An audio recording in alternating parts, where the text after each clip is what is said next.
ভালো করে মোজ হ্যাঁ পিডা ভালো করে। ভাই জুতা কেনা যাবে? হ্যাঁ অবশ্যই জুতা কিনা যাবে। হ্যাঁ মফিজ জুতা দেয়া বাইরে।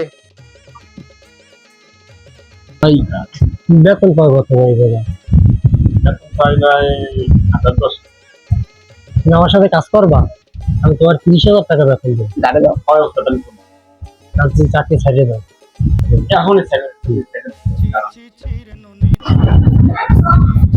করবো না তো চাকরি ক্যা আমি আর এক টাকা 30,000 টাকা নিয়ে চাকরি করি। ভাই ভাই তার চাকরিটা ভাই আমার দেন ভাই। আর চাকরি তুই করবি? হ্যাঁ ভাই করবো ভাই। এই আইদুল তো তোর চাকরি কনফার্ম। চাকরি কর খতম। ইতনি খুশি শালা তোরা চাকরি করা লাগবে না। এই দেখতে বাইরে আমার দোকানে বাইরে পয়সা গেছে মাইন খাচ্ছি বাইরে বাইরে